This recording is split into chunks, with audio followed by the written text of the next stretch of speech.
today's topic is training splits. Okay, so we're going to be going over what exactly is a training split, the 6 different training splits that I've got here that we're going to go over, and what is the best training split. Okay, so let's get straight into it. So what is a training split? So a training split or a workout split is simply a way of dividing your training sessions into different body regions. Okay, workout splits are typically used in weightlifting, but they can be used in body weight training too. Okay, so even if you're doing like home workouts, this applies for that as well.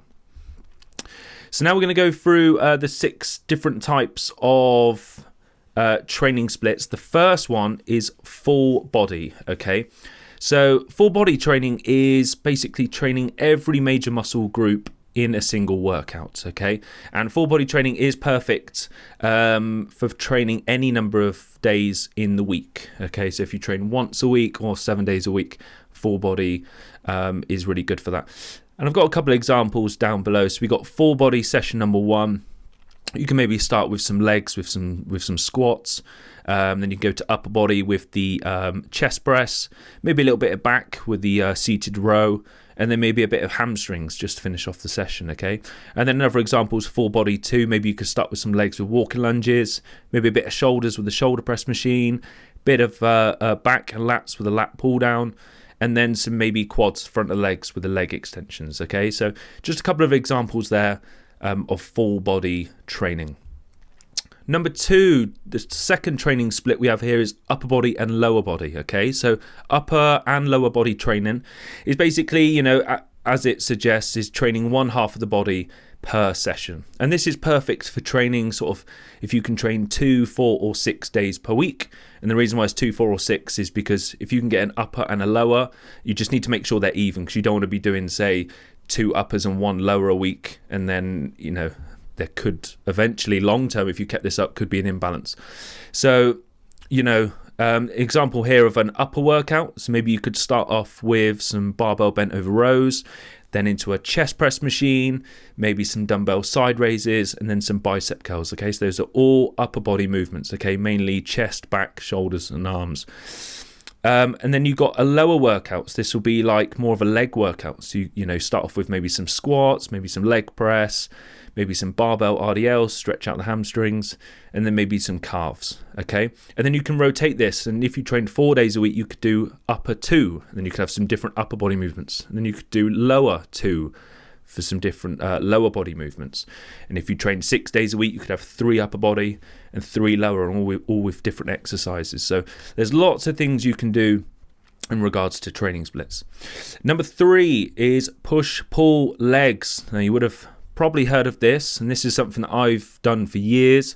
Push-pull legs, is a training split that basically divides the body into 3 parts. Okay. And this is perfect for training 3 or 6 days a week. Okay, so basically push is, I would say, the upper body, but the front upper body basically. So you've got chest, shoulders and triceps. And basically these are the pushing muscles. So everything you do in chest is pushing, everything with shoulders is pushing, and triceps is technically an extension, but we just class it as a push. Then you go to the pull, which is anything basically pulling towards the body. So you've got like lat pull downs, rows, that type of thing, and biceps is put on this workout as well. And then your legs is exactly what it says, so basically all lower body movements. So if we go to the push 1, chest, shoulders, triceps, it's basically you can sort out your program with maybe some chest movements first, because chest is probably the largest muscle group out of the chest, shoulders and triceps, and then maybe go on to like a shoulder movement, and then maybe a tricep movement at the end. And you can vary your workouts, your exercises. You can do 2 on chest, 2 on shoulders, 2 on triceps, or maybe more or maybe less. And then when you go, so you pull 1 here, obviously we got some rows for the back, a lat pull down for the back, we got some cable rope lat push downs, again for the lats. We got the reverse pec deck, which is technically the back of the shoulders, but it's technically a back movement. So we put it under the pull, and then some biceps on this one just to even out the upper body. And then you got legs on this right hand side, so it's mainly obviously glutes, quads, hamstrings and calves. Okay, and you can see the list of exercises for the legs. So again, 3 or 6 days a week. And the reason why 3 or 6, obviously, as you can see here, push-pull legs is 3. Again, you could technically do 5 days with like a push-pull legs, and then maybe one of the push or pulls if they are weaker with another legs. So there are multiple ways of going around it. But more or less, if you want to keep it even, 3 or 6 days is perfect for that one. Number 4 is the 4-day training split. And this is basically day 1 you would have chest and triceps, day 2 would be back and biceps, day 3 would be legs, and day 4 would be shoulders. So you can see we're starting to each day is starting to be more of an individual muscle rather than grouping muscles together. Okay, so we've got the chest and triceps, so we're narrowing down to 2 muscles now per day. And add your rest day where you see fit. Okay, so you might do 2 training days, then want a rest day before legs or rest day after legs, however you want that. And then we have a 5-day training split. Okay, so this will be organized into real sort of single group muscle group exercises. We've got day 1 is chest, day 2 is back, day 3 is shoulders, day 4 legs, and day 5 arms. So you can probably with this you can technically say that arms with the biceps and triceps both together, legs obviously that's a big session because you've got a lot of muscles there. But yeah, again, we're just getting more technical into more individual training. And then we have 6-day training splits. The 6-day training split is organized as follows. So you have day 1, which is legs, but was quad focused. Okay. Day 2 is chest. Day 3, back. Day 4, shoulders. Day 5, legs again, but this time it's hamstring focused. And then day 6 is arms. Okay. So you can see there's a lot more volume. And to separate the leg workouts for a quad focused and a hamstring focused, you can see that you can have more exercises that are coming into legs now, and it is actually a tough training split for you to do this. So, and if you do this, you're only having 1 rest day a week. So can you afford to have 1 rest day? Do you need more than that?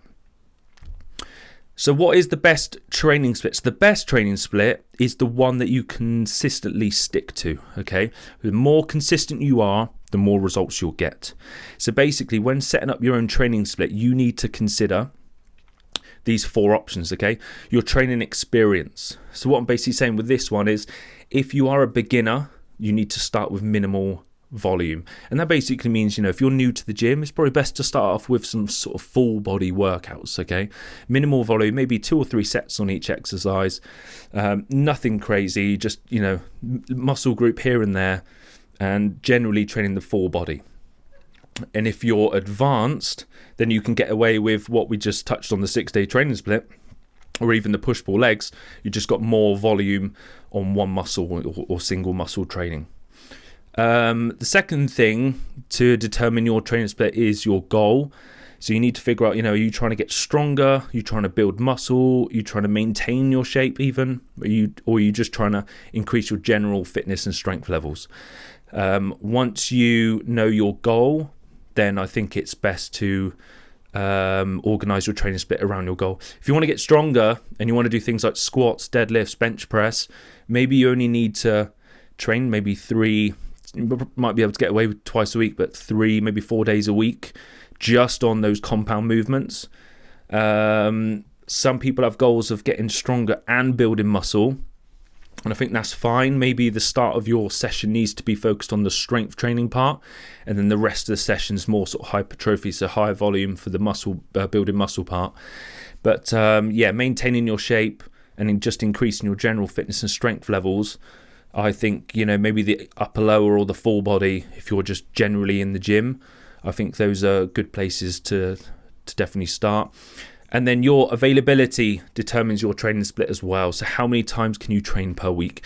And I often ask my clients this, they said, how many days shall I be in the week? And first of all, I say to them, how many days can you get in the gym a week?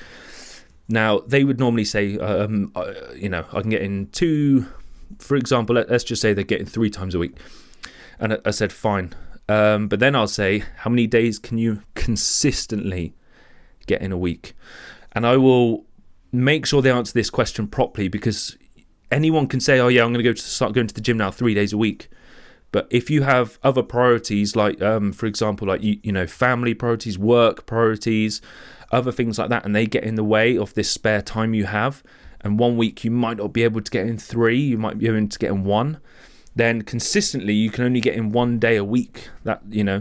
So I would come up with a training split that sometimes you'll be in the gym once a week, sometimes 3 times. So maybe full body would be better for you.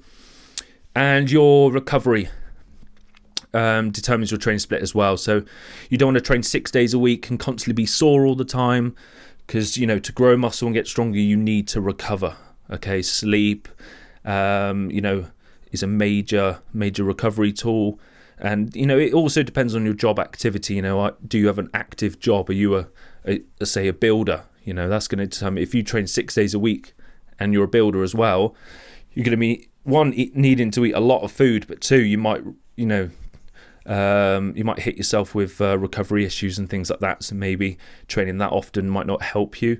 But it depends on your lifestyle and diet and things like that. So hopefully that helps you with determining your training splits. Just a side note as well, I've not included any of the small muscles. And what I mean by this is small muscles like abs, traps, forearms, if you get really technical. And I've not included cardio in there either. This is just a weights program only. But make sure you do add these types of exercises in. Maybe some abs and core work, traps, forearms, the side delts, rear delts, just the little, calves, just these muscles. They need to be in your program, and just make sure they're in there. Don't ignore them. And cardio as well. Cardio is quite important. I reckon once a week, just get some cardio in. It doesn't need to be for long. You just need to, make sure your heart's healthy. So going on that point, just make sure that every muscle is evenly worked for a well-balanced physique, basically, okay? You'll be well-balanced in strength and well-balanced in terms of your physique if you train everything evenly. Thank you very much for watching. Let me know your thoughts on this video. Drop a comment down below as well. Make sure you hit the like button so this video can be seen by other people as well. Give us a follow on the socials, and if you have any questions, drop us an email and we'll be happy to get back to you. Thank you very much for watching, and I'll see you in the next one.